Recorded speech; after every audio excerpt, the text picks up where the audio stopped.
اللہ اللہ یا اللہ اللہ اللہ یا۔ ثقافتی قونصلیٹ سفارت اسلامی جمہوریہ ایران اور خانہ فرہنگ ایران راولپنڈی و راولپنڈی آرٹس کونسل کے باہمی اشتراک سے رمضان مقدس کے حوالے سے قرآن مجید کے نفیس قلمی نسخوں کی نمائش کا اہتمام کیا گیا۔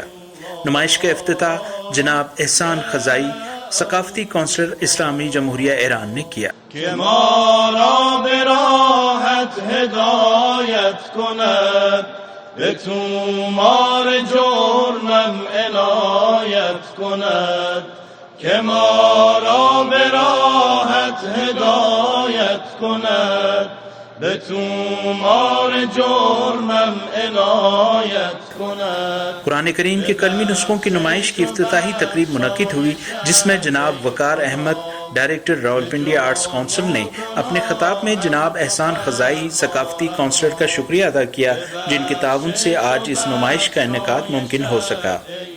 انہوں نے قرآن مجید کی حفاظت کرنے پر حکومت ایران کی کوششوں کو سراہا۔ جناب احسان خزائی ثقافتی کونسلر اسلامی جمہوریہ ایران اسلام آباد نے ڈائریکٹر آرٹس کونسل کا شکریہ ادا کیا کہ جنہوں نے کورونا کی وبا کے دوران بھی سماجی فاصلے کا لحاظ کرتے ہوئے محدود تعداد کو نمائش میں آنے کی دعوت دی۔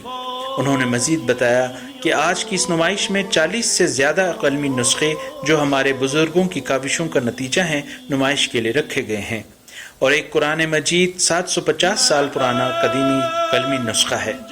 تمام قلمی نسخے سونے کے پانی، مختلف رنگوں، بیل بوٹوں اور تذہیب کے حاشیوں سے مزین ہیں۔